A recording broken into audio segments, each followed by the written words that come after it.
ఒక్కసారి యాద్ చేసుకోండి ఏం జరిగింది 14 నెలల్లో. మీ మీదికి బలవంతంగా ఇక్కడ అదాని కంపెనీ పెడతా అంటే, అల్లుడు ఫార్మా కంపెనీ పెడతా అంటే భూములు గుంజుకున్న తందుకు ఒక కుతంత్రంతో రేవంత్ రెడ్డి ప్రభుత్వం మీ మీదికి వచ్చి ఆనాడు అధికారులు ఇక్కడికి వస్తే ఆ అధికారుల మీదికి మీరు మరలబడి అడిగినారు. ఎట్లిస్తామయ్యా 65-70 లక్షల ఎకరం ఉండే భూమి నువ్వు 10 లక్షలు ఇస్తామంటే ఎట్లిస్తాం, ఇయ్యం, మేము మా ప్రాణం పైన ఇయ్యం, ఏం చేసుకుంటావో చేసుకోపో అన్నారు. అంటే ఆ రోజు ఏమైంది, కలెక్టర్ మీద హత్యా ప్రయత్నం జరిగిందని చెప్పి రేవంత్ రెడ్డి గారు ఆయన ప్రభుత్వంలోని మంత్రులు కేసులు పెట్టి 70 మంది మీద కేసులు పెట్టి, అందులో కాంగ్రెస్ వాళ్ళు కూడా ఉండే నిరసన చెప్పిన వాళ్ళ కాంగ్రెస్ వాళ్ళని కట్ చేసిండ్రు, బీజేపీ వాళ్ళని కట్ చేసిండ్రు, ఒక్క టీఆర్ఎస్ వాళ్ళని మాత్రం 40 మందిని మా సోదరుడు పట్నం నరేందర్ రెడ్డి గారితో సహా 40 మంది రైతులను ఆ రోజు సురేష్ ని గాని ఇంకా మా హీరియా నాయకును మా గోపాల్ ఇంకా చాలా మందిని, ఒకరిద్దరిని కాదు 40 మందిని సురేష్ తో సహా తీసుకొని పోయి జైల్లో పెట్టినారు. కొంతమందిని చెర్లపల్లిలో, కొంతమందిని సంగారెడ్డిలో, కొంతమందిని పరిగి జైల్లో పెట్టినారు. పెడితే నేను నరేందర్ రెడ్డి దగ్గర పోయినా, ఎట్లున్నాడో ఏమో నరేందర్ ఆరోగ్యం బాగలేదంట అని నేను ఆయన కాడికి పోయినా. ఎట్లున్నావన్నా అని పోతే నాకేం చెప్పిండు తెలుసా నరేందర్ రెడ్డి, అన్నా నేను మంచిగానే ఉన్నా, అవసరమైతే కొడంగల్ రైతుల కోసం నెల రోజులు కాదు సంవత్సరం మొత్తం జైల్లో ఉంటా, నువ్వు వాపస్ పో, నువ్వు పోయి అక్కడ ఉండే మా రైతులను నిడిపి అన్నా, నేను కావాలంటే సంవత్సరం ఉంటా. రేవంత్ రెడ్డిని గతంలో నేను ఓడగొట్టిన 2018లో, అందుకే ఆయనకు నా మీద కోపం ఉంటది, కానీ ఆయన కోపం ఆయన తీరేదాకా నన్ను జైల్లో ఉండమంటే ఉంటా, గాని వాళ్ళ నిడిపి అన్నా, వాళ్ళ కోసం పో అన్నాడు. అప్పుడు నేను, మా సత్యవతి రాథోడ్ గారు, సబితక్క, శ్రీనివాస్ గౌడ్ అన్న, ఆర్ఎస్ ప్రవీణ్ అన్న, మాలోత్ కవితమ్మ అందరం కలిసి ఈ రైతు ఆడబిడ్డలు, నిజానికి మీకు తెలుసు నేను దుర్యోధనుడు అని ఉత్తగానే అనలే. దుర్యోధనుడు ఒకప్పుడు పాండవులను వాళ్ళ ఊళ్ళో ఉండనీయకుండా అడవికి పంపించిండు.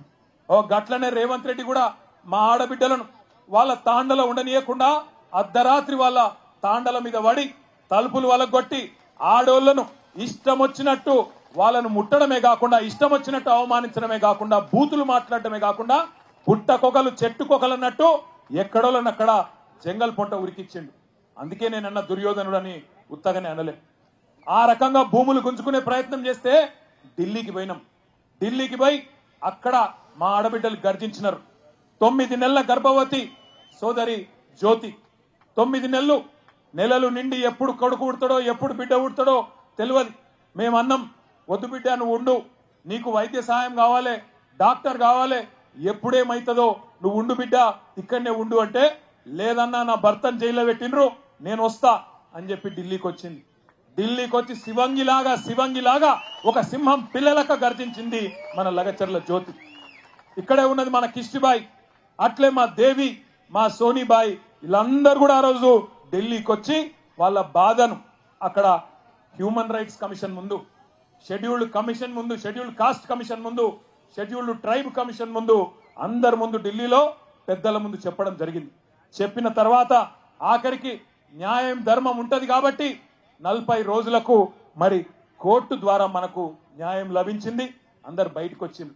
ఇవాళ సంతోషం ఎక్కడ అనిపించిందంటే, లగచర్ల దాటి ముందుకొస్తే హకీంపేటలో మా బంజారా ఆడబిడ్డలు హారతులతో స్వాగతం పలికి, అన్నా మా భూమి పోకుండా చూడే, నీకు దండం పెడతామని చెప్పి బొట్టు పెట్టి ఆడ టెంట్ కింద జ్యోతి ఉంటే జ్యోతి కాడికి తీసుకుపోయారు. ఏ జ్యోతి అయితే ఆనాడు 8-9 నెలల గర్భవతి ఉండేనో, ఇవాళ ఆమెకు బిడ్డ పుట్టింది. బిడ్డ పుట్టి ఇవాళ సరిగ్గా 20 రోజులు. నన్ను సీదా ఆడికి తీసుకుపోయినరు. ఆ బిడ్డ కాడికి తీసుకపోతే జ్యోతి బిడ్డను నా చేతులు పెట్టి, అన్నా భూ పోరాటంలో పుట్టింది నా బిడ్డ, నువ్వే పేరు పెట్టన్నా అని చెప్పింది. చెబితే నాకు నిజంగానే నా బిడ్డకు కూడా నేనే పేరు పెట్టలే, మా నాయన పెట్టిండు.